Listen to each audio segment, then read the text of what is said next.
Indo British advanced pain clinic నొప్పి మాయం surgery దూరం. For appointments 9155515563. అందరికీ నమస్కారం. మీ ఆయుర్వేద డాక్టర్ చిట్టిపొట్ల మధుసూదన శర్మని. మనం ఈ వీడియోలో మోషన్ ఫ్రీగా అయ్యేందుకు గులాబీ పూల వైద్యం అనేటువంటి చక్కటి అంశాన్ని గురించి తెలుసుకోబోతున్నాం. ఈ రోజుల్లో చిన్నపిల్లల నుంచి పెద్దల వరకు ఈ మోషన్ ప్రాబ్లం అంటే వాళ్ళకి మోషన్ ఫ్రీగా అయ్యేటువంటి పరిస్థితి ఏర్పడుతుంది. మోషన్ ఫ్రీగా అయ్యేటువంటి పరిస్థితి ఉండదన్నమాట. కొంతమందికి రోజు 2-3 సార్లు మోషన్ అవుతుంటుంది, కానీ ఫ్రీగా కాదు. కొంతమందికి 2-3 రోజులకు ఒకసారి మోషన్ అవుతుంటుంది, వాళ్ళకి ఫ్రీ కాదు. మరికొంతమందికి మోషన్ రోజు ఉదయం నుంచి రాత్రి లోపల ఏదో ఒకసారి అవుతుంటుంది, వాళ్ళకి మోషన్ ఫ్రీ కాదు. ఇంకొంతమంది ఉంటారు, వాళ్ళకి రోజు టయానికి మోషన్ అవుతుంది కానీ అయ్యేటువంటి మోషన్ను ఫ్రీగా రాదు. వీళ్ళందరూ కూడా ముక్కడం కానీ ప్రయత్నం చేయడం కానీ బలవంతంగా ఇతర ప్రక్రియలు అనుసరించడం వల్ల కానీ చేసి ఆ మోషన్ను బయటికి నెట్టేందుకు ప్రయత్నం చేస్తూ ఉంటారనమాట. మరి ఈ మోషన్ ఫ్రీగా కాకపోవడం వల్ల అనేక రకాలైనటువంటి సమస్యలు కలుగుతాయి.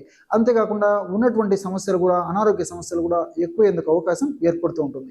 ఈ మోషన్ సరిగా ఫ్రీగా కాకపోవడం వల్ల మరి ఇలాగే ఈ యొక్క సమస్య కొనసాగుతుండడం వల్ల ఈ మలద్వారానికి సంబంధించినటువంటి అనేక రకాలైనటువంటి సమస్యలు అంటే ఫిషర్స్ రావచ్చు, అదేవిధంగా పైల్స్ రావచ్చు, ఫిస్టులా లాంటి సమస్యలు రావచ్చు, ఇదే విధంగా మరి ఈ యొక్క ప్రేవులకు సంబంధించినటువంటి సమస్యలు రావచ్చు, ఇతర అనేక రకాలైనటువంటి సమస్యలు కూడా రావచ్చు.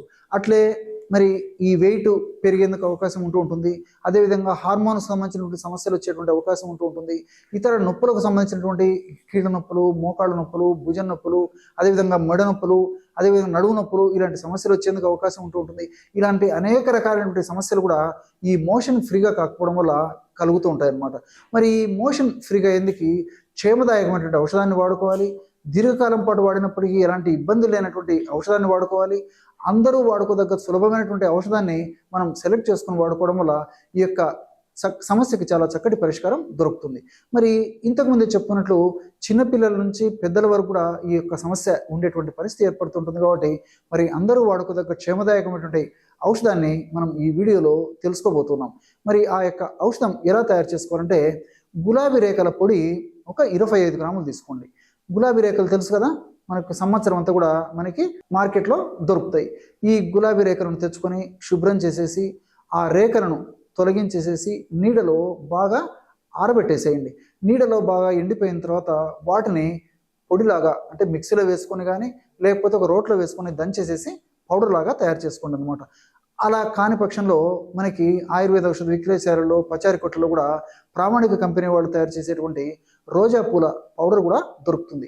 ఈ రోజా పూల పొడి అలాంటిది మీకు దొరికేట్లయితే అది తీసుకుని వాడుకుంటే సరిపోతుంది.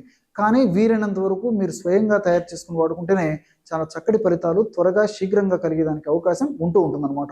ఎందుకంటే ఈ రోజా పూల యొక్క గుణం ఏంటంటే రోజా పూల యొక్క పొడిని మనం దీర్ఘకాలం పాటు అంటే చాలా కాలం పాటు నిల్వ ఉంచితే అందులో ఉన్నటువంటి ఔషధ గుణాలు తగ్గిపోయేటువంటి పరిస్థితి ఏర్పడుతుంది. కాబట్టి మరి ఆ పౌడర్ని మనం మార్కెట్లో తెచ్చుకున్నటువంటి పౌడరు ఎప్పుడో తయారు చేసిందైతే ఫలితాలు అంత ఆశాజనకంగా ఉండవు. కాబట్టి మరి విచారించి ఈ మధ్య కాలంలోనే తాజాగా తయారు చేసినటువంటి పౌడర్ దొరికేట్లయితే అది తెచ్చుకోండి. లేకపోయినట్లయితే మీకే మీరు తయారు చేసుకొని ఔషధంగా వాడుకోండి. ఈ రోజా పూల పొడి ఒక 25 గ్రాములు తీసుకోవాలి. అట్లే సునాముఖి ఆకు పొడి బాగా నిదానంగా రాసుకోండి. సునాముఖి ఆకు పొడి, ఈ సునాముఖి ఎండించినటువంటిది ఆకు మనకు మార్కెట్లో దొరుకుతుంది. మంచి కంపెనీ వాళ్ళు, స్టాండర్డ్ కంపెనీ వాళ్ళు తయారు చేసేటువంటి ఈ యొక్క పౌడర్ కూడా మనకు మార్కెట్లో దొరుకుతుంది. ఆకు కూడా మనం తెచ్చుకొని సులభంగా పౌడర్ లాగా తయారు చేసుకోవచ్చు అనమాట. చాలా త్వరగా మిక్సీలో పౌడర్ అయిపోతుంది. ఈ సునామికి పొడి ఒక 25 గ్రాములు తీసుకోండి. సైంధవ లవణం పొడి ఒక 10 గ్రాములు. సైంధవ లవణాన్ని రాక్ సాల్ట్ అనేటువంటి పేరుతో పిలుస్తారు. గడ్డల రూపంలో మనకు మార్కెట్లో దొరుకుతుంది. ఆడ గడ్డలు తెచ్చుకొని కూడా సులువుగా పౌడర్ తయారు చేసుకోవచ్చు. లేకపోతే పౌడరే మనం తెచ్చుకొని కూడా వాడుకోవచ్చు. ఈ యొక్క సైంధవ లవణం చూర్ణము ఒక 10 గ్రాములు తీసుకోండి. గులాబీ రేఖల చూర్ణం 25 గ్రాములు, సునామికి చూర్ణం 25 గ్రాములు, సైంధవ లవణం చూర్ణం 10 గ్రాములు. ఈ 3 పదార్థాలు అన్ని బాగా కలిపేసి ఒక గాజు సీసాలో నిల్వ ఉంచుకొని రోజు రాత్రిపూట ఒక్కసారి అంటే ఒక్క ప్రమాణం రోజు ఒక్కసారి మాత్రమే ఈ యొక్క ఔషధాన్ని వాడుకోవాలి. ఎలాగంటే 100 మిల్లీలీటర్ల నీళ్ళల్లో వీలైతే గోరువెచ్చని నీళ్ళైతే మరీ మంచిది. లేని పక్షంలో మామూలు టెంపరేచర్ ఉన్నటువంటి నీళ్లు ఒక 100 మిల్లీలీటర్ల నీళ్లు తీసుకొని అందులో వయస్సు ఎక్కువగా ఉండి మనుషులు బాగా లావుగా ఉండి అదేవిధంగా వాళ్ళకు ఈ యొక్క మోషన్ ఫ్రీగా కాకపోవడం అనేటువంటి సమస్య ఎక్కువగా ఉండి మలబద్ధక సమస్య ఎక్కువగా ఉండి కాన్స్టిపేషన్ సమస్య ఎక్కువగా ఉన్నప్పుడు 5 గ్రాముల వరకు అంటే 1 టీ స్పూన్ వరకు వాడుకోవచ్చు. అంటే 1 టీ స్పూన్ పౌడర్ని 100 మిల్లీలీటర్ల నీళ్ళల్లో కలిపేసి రాత్రిపూట సేవించాలి. ఈ విధంగా సేవించినప్పుడు ఆ యొక్క ఔషధం తీసుకున్నటువంటి తక్షణమే అత్యంత శక్తివంతంగా ఔషధం జీర్ణ వ్యవస్థ మీద పనిచేసి ప్రేవుల కదలికలను సజావుగా చేసి మరుసటి రోజుకే దాని ప్రభావాన్ని చూపించేటువంటి పరిస్థితి కలుగుతుంది అనమాట. అంటే తీసుకున్నటువంటి రోజు అంటే ఆ రోజు రాత్రి మనం ఔషధాన్ని తీసుకున్నట్లయితే మరుసటి రోజే దాని యొక్క ప్రభావం చూపించి మోషన్ ఫ్రీగా కావడం మొదలవుతుంది అనమాట. ఈ యొక్క పద్ధతిలో సమస్య తీవ్రతను బట్టి వ్యాధి యొక్క ఉధృతిని బట్టి శరీర ప్రకృతిని బట్టి 5 గ్రాముల వరకు మ్యాక్సిమం వాడుకోవచ్చు. లేని పక్షంలో మరి చాలా మందిలో 100లో దాదాపు 70-80% మందిలో పెద్దల్లో కూడా 1/2 టీ స్పూన్ అయితే సరిపోతుంది అనమాట. 1/2 టీ స్పూన్ పౌడర్ని 100 మిల్లీలీటర్ల నీళ్ళలో కలిపేసి సేవిస్తూ ఉంటే సరిపోతుంది. అంటే 2.5 గ్రాము పౌడర్. మరి చిన్న పిల్లలు అంటే 5 సంవత్సరాలు 6 సంవత్సరాలు దాటినటువంటి పిల్లలు అయితే ఈ యొక్క ఔషధాన్ని 1 గ్రాము నుంచి మొదలు పెట్టేసేసి 1.5 గ్రాము 2 గ్రాములు ఇలాగా వాళ్ళ యొక్క వయస్సును బట్టి వారి యొక్క వ్యాధి యొక్క ఉధృతను బట్టి కాస్త ఔషధాన్ని పెంచుకుంటుంటే సరిపోతుంది. ఇలా వాడినప్పటికీ 2-3 సార్లు మోషన్ అయ్యేటువంటి పరిస్థితి ఏదైనా ఉంటే మరి తర్వాత నుంచి ఆ యొక్క ప్రమాణాన్ని కూడా తగ్గించి వాడితే సరిపోతుంది అనమాట. ఈ విధంగా వాడుకోవడం వల్ల చాలా అద్భుతమైనటువంటి ఫలితాలు కలుగుతాయి.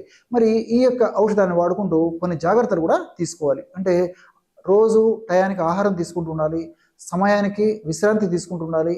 అట్లే తీసుకునేటువంటి ఆహారంలో junk food, fast food, bakery foods, ice creams, cool drinks ఇలాంటివి మ్యాక్సిమం అవాయిడ్ చేయాలి.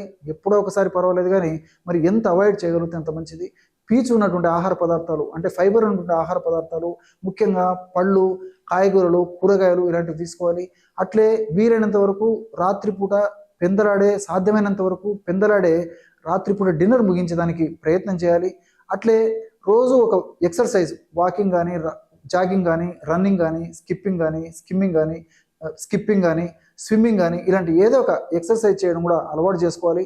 ఇలాంటి చిన్న చిన్న జాగ్రత్తలు తీసుకుంటూ నేను చెప్పినటువంటి పద్ధతిలో ఈ యొక్క ఔషధాన్ని కొన్నాళ్ళ పాటు వాడి ఆపేసినప్పటికీ ఈ యొక్క ఔషధ ప్రభావం సదా మన దేహంలో ఉంటూ సదా మనల్ని కాపాడుతూ సదా ఆరోగ్యంగా ఉంచేందుకు ఉపయోగపడమే కాకుండా మనం తీసుకునేటువంటి జాగ్రత్తలు కూడా మనకి మోషన్ ఫ్రీగా అయ్యేందుకు ఉపయోగపడమే కాకుండా ఈ మోషన్ ఫ్రీగా కాకపోవడం వల్ల కలిగేటువంటి అనేక రకాలైనటువంటి ఉపద్రవాలు కూడా రాకుండా ఆపేందుకు కూడా మనం తీసుకునేటువంటి జాగ్రత్తలు కాపాడుతాయి.